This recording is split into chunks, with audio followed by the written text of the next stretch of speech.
ঔষধি হাজার গ্রাম বাংলার ঘোষিত আন্তর্জাতিক খ্যাতি সম্রাট বাংলাদেশ চলচ্চিত্রে কি পার বাংলার সুপার হিট চিত্রনায়ক অমিতু হাসান।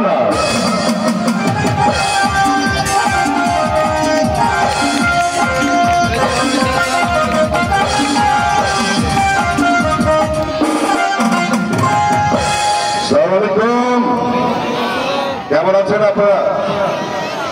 কি গরম লাগছে? আরে প্রিয় দর্শক, আপনাদেরকে অশেষ ধন্যবাদ এই গরমের মধ্যে আমার প্রোগ্রাম দেখতে এসেছেন। আর শুরুতেই এই অনুষ্ঠানে যারা আয়োজন করেছে তাদের জন্য জোরে একটা হাততালি হয়ে যায়।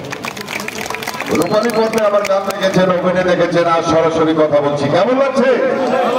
আমার খুব ভালো লাগছে আপনাদের মাঝে এসে 2 দিন কাটিয়ে গেলাম। আজকে এই শো এবং পরবর্তী আরো 3টি শো করে ঢাকায় চলে যাব। তো প্রিয় দর্শক, এ যাবৎ আমার প্রায় 600 ছবি মুক্তি পেয়েছে। প্রথম ছবির নাম চেতনা, আর আমার দেশের বাড়ি হচ্ছে টাঙ্গাইল। আপনাদের কাছে তো অনুরোধ, এই যে মোবাইলগুলো ফিট করে রাখছেন এগুলো বন্ধ করতে হবে, কারণ ঠিক আছে, তাহলে তো কাজ করা যাবে না, নাচ গান করা যাবে না, বন্ধ করে